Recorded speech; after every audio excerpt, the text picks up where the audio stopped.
a casual hoodie, a luxury showroom, and one jaw-dropping reveal. What happens when a car dealership manager misjudges the man who secretly owns it all? Darryl pulled into the parking lot of Prestige Motors, the main dealership he had recently bought in sunny Scottsdale, Arizona. The desert heat shimmered off the sleek luxury vehicles parked out front, their shiny finishes practically glowing in the afternoon sun. He parked his modest SUV in an unmarked spot at the back and stepped out, taking a moment to look at the dealership's front. He wasn't dressed to get attention, quite the opposite. A simple gray hoodie, slightly worn jeans, and sneakers were his outfit for the day. His decision to dress casually was on purpose. He wanted to see the dealership's true colors, to experience how it worked when no one knew the new boss was watching.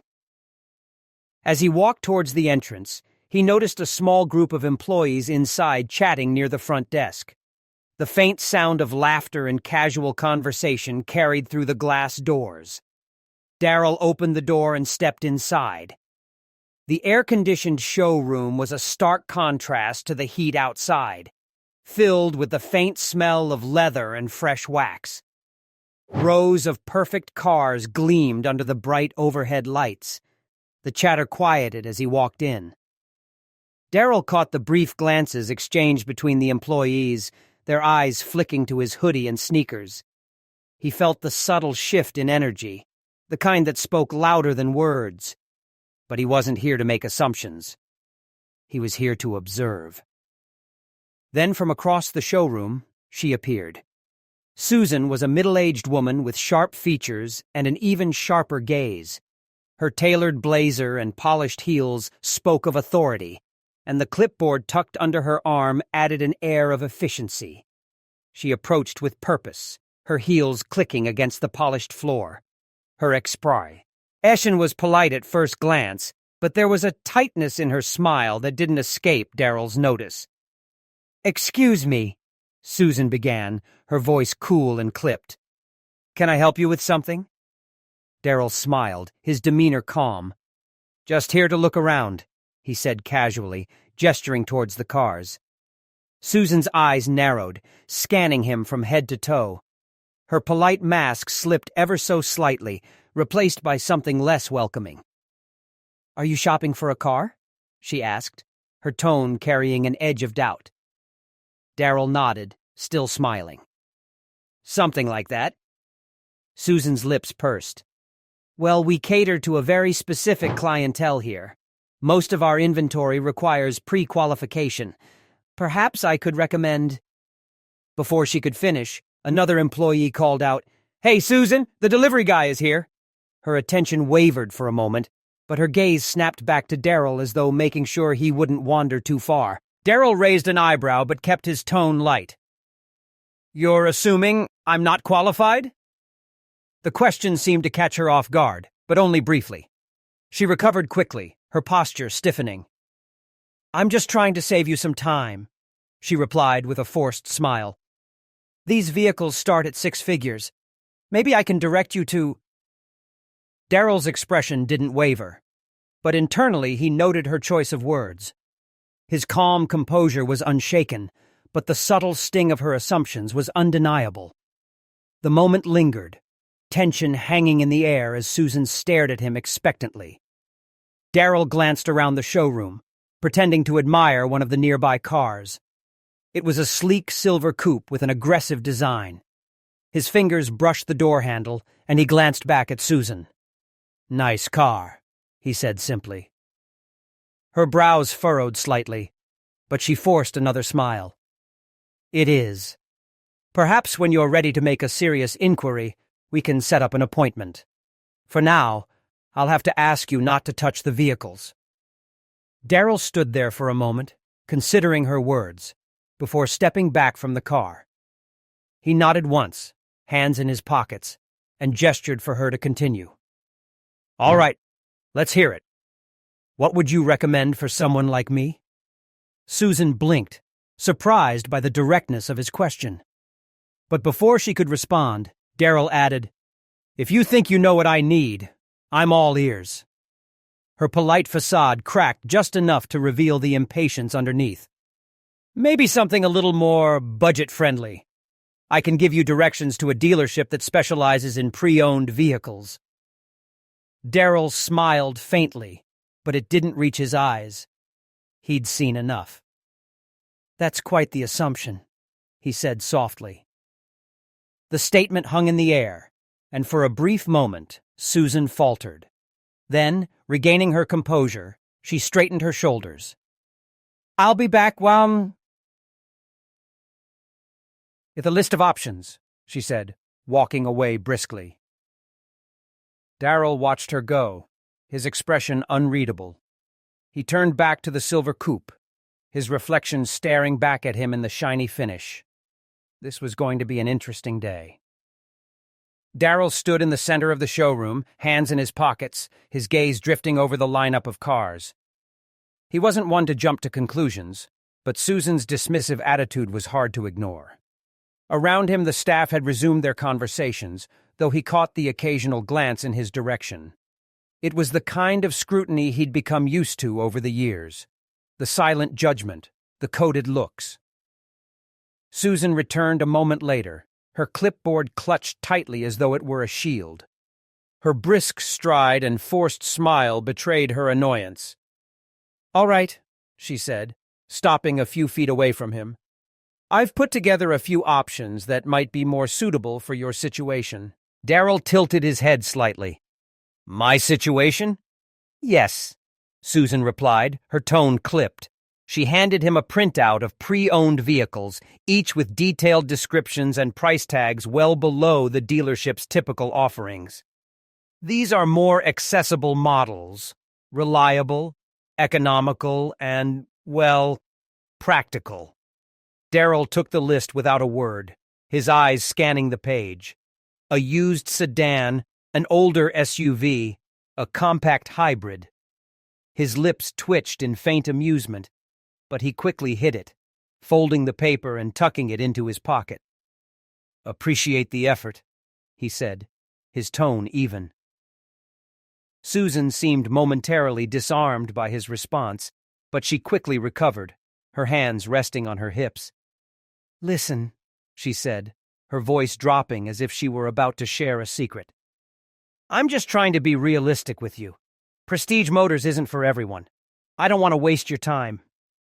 Darrell met her gaze, his expression calm but unwavering. "And what exactly makes you think I'm not your target customer?" Susan hesitated, but only for a split second. "I've been doing this a long time," she said. "I can tell when someone's out of their depth." "Out of their depth," Darrell repeated, his voice neutral, almost thoughtful. "Interesting." There was a flicker of uncertainty in Susan's eyes, but she pressed on. "I'm just being honest. It's better to be up front than to have someone leave disappointed." Darrell let out a soft chuckle, shaking his head slightly. "Honest, huh? I like honesty. How about this? You let me speak to the owner. Think we can make that happen?" Susan's eyebrows shot up. For the first time, she seemed genuinely caught off guard. "The owner?" "That's right," Darrell said, his tone light, almost conversational. "I'd like to have a word with them." Susan's lips twitched in a poor attempt at a smile.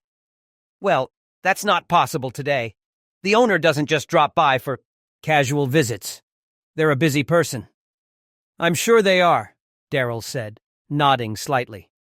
"But maybe you could give them a call. Let them know I'm here. I think they'd want to meet me." Susan's smile tightened. She was beginning to lose patience, and it showed. "Look, sir, I'm trying to be as polite as possible, but this is getting ridiculous. I have other customers to attend to. If you're serious about buying a car, we can schedule a meeting with one of our sales consultants. Otherwise..." "Otherwise what?" Darrell asked, his tone still calm, though there was an unmistakable edge to his voice now. Susan's eyes narrowed, her frustration bubbling to the surface. "Otherwise, I'm going to have to ask you to leave." The words hung in the air, heavy with implication. Darrell stood still, his gaze locked on hers. For a moment, the entire showroom seemed to hold its breath. Then slowly, Darryl reached into his pocket and pulled out his phone. "All right," he said, scrolling through his contacts. "I'll make the call myself." Susan blinked, her brow furrowing. "What are you doing?" "Just calling the owner," Darryl replied, lifting the phone to his ear. "Shouldn't take long." Susan's confidence faltered, her irritation giving way to confusion. She opened her mouth to speak, but no words came out. Around them, a few employees had stopped what they were doing, their attention drawn to the unfolding scene. Darryl held up a finger as if to say, "Just a moment," then turned slightly away, speaking into the phone. "Yeah, it's me. I'm at the dealership. Everything's fine. Just a little misunderstanding. Could you let them know I'm here?"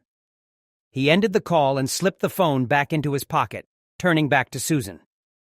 "They'll be here shortly," he said simply. Susan stared at him, her mouth slightly open.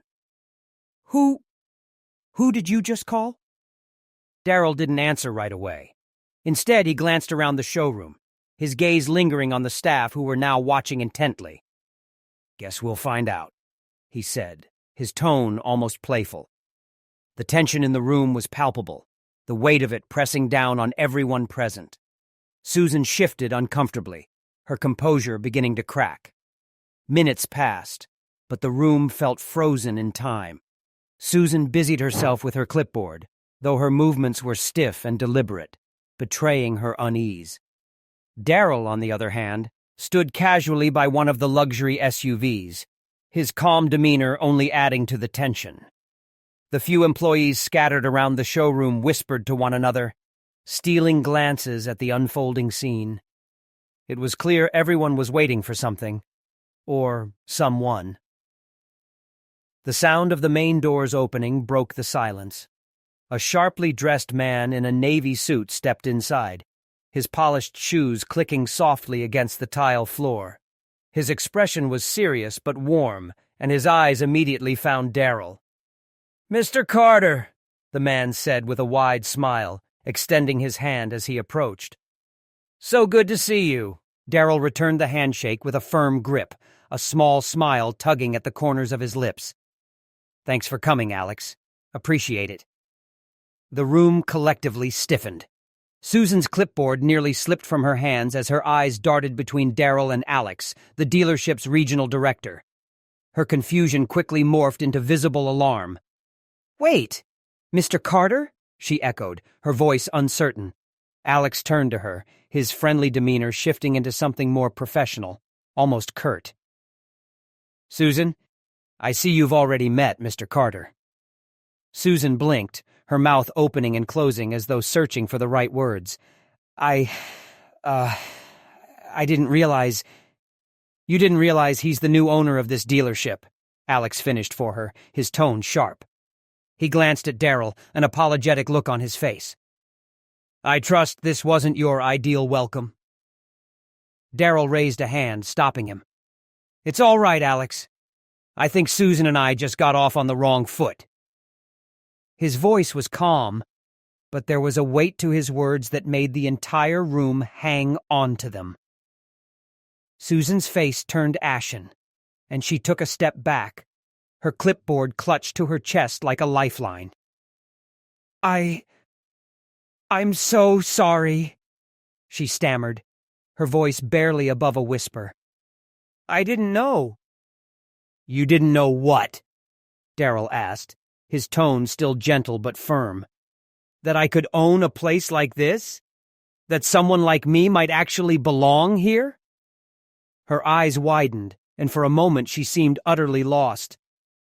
"I didn't mean—" Darryl held up a hand, cutting her off. "It's fine, Susan. Really." He took a step closer, his voice dropping just enough to make everyone lean in. "But let me ask you something. If I hadn't been the owner, would you have treated me any differently? Would you have given me the same respect you'd give someone who walked in here wearing a suit and tie?" Susan opened her mouth, but no words came out. The silence was deafening. Darryl nodded as though her silence was answer enough. He turned to Alex, his voice carrying a new authority. "Let's gather everyone in the conference room. I think it's time we had a little chat about how things are run around here. The employees filed into the sleek conference room, the air thick with tension. The room designed to impress was all glass walls and modern furnishings, but today it felt stifling. Susan sat near the back, her usual confident demeanor replaced with a nervous stillness.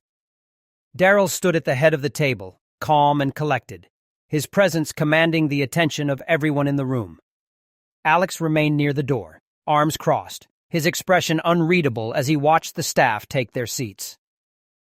The quiet murmur of whispers died down as Darrell cleared his throat, his gaze sweeping across the group. "Thank you all for joining me on short notice," Darrell began, his tone measured but firm. "For those of you who don't know, my name is Darrell Carter, and as of last month, I'm the new owner of Prestige Motors." There were murmurs of surprise from a few employees, their reactions ranging from curiosity to embarrassment. Susan sank lower in her chair, avoiding eye contact. "I came here today dressed casually for a reason," Darrell continued, his voice steady. "I wanted to see how this dealership operates when no one knows who I am. I wanted to experience what a potential customer might feel walking through these doors." He let the words settle for a moment before continuing. "What I experienced today was disappointing. I was judged not for what I could bring to the table, but for how I looked. And I'm not here to single anyone out, but we need to talk about what that says about the culture of this dealership." Susan shifted uncomfortably in her seat, her face flushed. Darrell's eyes briefly flicked to her before moving back to the group as a whole. "This isn't just about me," he said. "It's about every person who walks through those doors, every customer who doesn't fit into someone's preconceived notion of what a luxury car buyer looks like." One of the younger sales Moss associates raised his hand hesitantly. Darrell nodded toward him. "Go ahead." "Mr. Carter," the man began nervously, "I think most of us try to treat customers fairly, but sometimes it's hard not to make assumptions." Darrell nodded, his expression thoughtful. "I get that," he said. "We all have biases, whether we want to admit it or not. But here's the thing.